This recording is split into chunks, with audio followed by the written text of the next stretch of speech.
करो, लगे रहो, हाँ लगे रहो। करत करत अभ्यास के जड़मत होत सुजान, रस्सी आवत जात ही सिल पर होत। हाँ, जब पत्थर पर चिन्ह बन जाता है तो हमारी बुद्धि भगवदाकार क्यों नहीं हो जाएगी?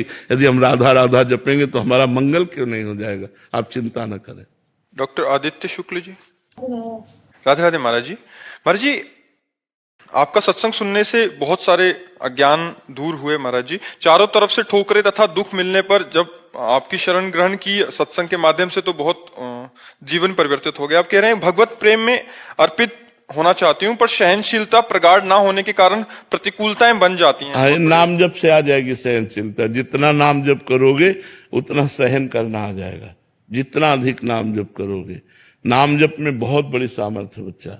तो हमें लगता है सहन करने का जो बल आता है वो भगवान की कृपा से आता है, और भगवान की कृपा का अनुभव नाम जप से होता है। तो खूब नाम जप करें तो ऐसा सहनशीलता आ जाएगी कि बड़े से बड़े अपमान को, बड़े से बड़े निंदा को, बड़े से बड़े दुख को, बड़े से बड़े रोग को वो मुस्कुराकर सह सकता है, वो आनंद पूर्वक सह सकता है।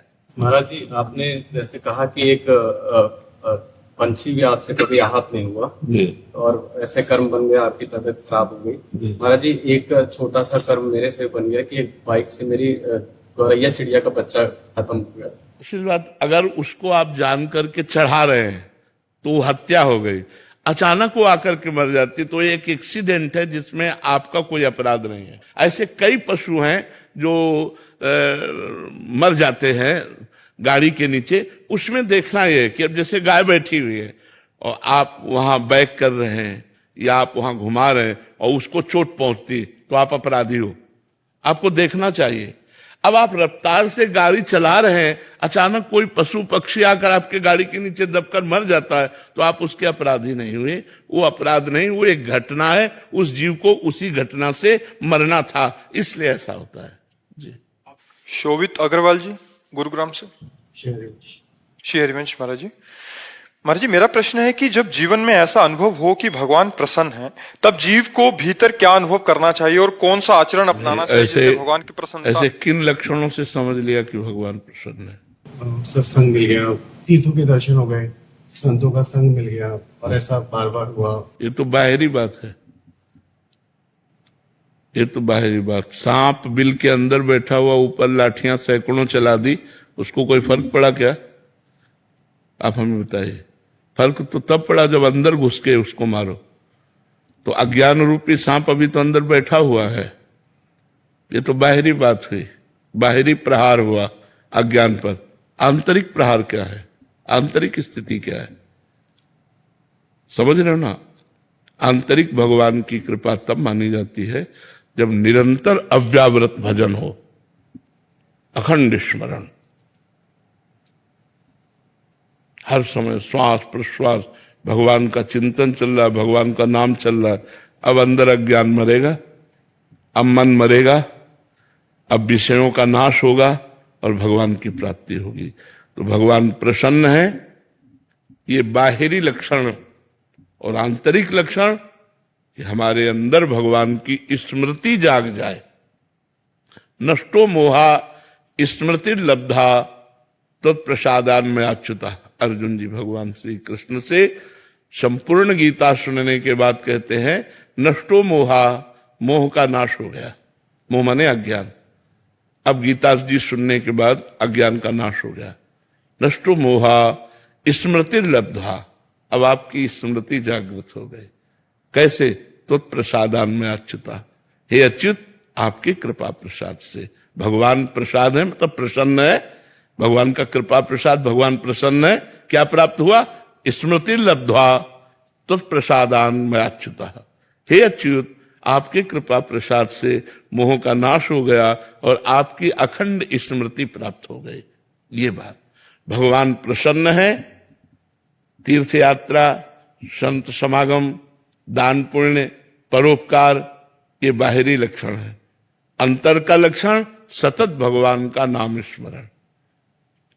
नाम स्मरण चल रहा है भगवान का अंदर से, भगवान की याद, भगवान की स्मृति, भगवान के लीला गुण का चिंतन, अब संपूर्ण भगवान की कृपा है।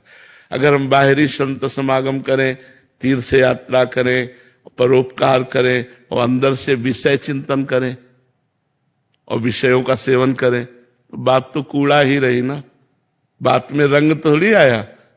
अंदर से विषय चिंतन छूट गया, भगवत चिंतन हो रहा है। अब शरीर से जो परोपकार संत समागम अब मंगलमय हो गया। समझ रहे हो आप हमारी बात? जी। Doctor Tony Gupta ji. कोटि कोटि प्रणाम गुरु जी। जी गुरुदेव भगवान, मेरा प्रश्न है कि ऐसा क्या करें जो हमारे भजन बढ़ता रहे और पुष्ट हो? कभी कभी भजन बहुत बढ़ता है और कभी एकदम कम हो जाता है, ऐसा क्यों? भजन स्थिरता। भोजन सुधार करो, संग सुधार करो, देखना सुनना सुधार करो, भजन को सुधार हो जाएगा। आप हमारी बात मानो।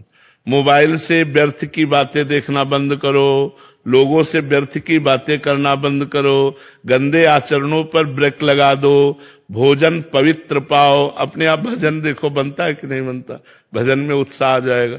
ये सब पदार्थ जो है रजोगुण प्रकट करते हैं।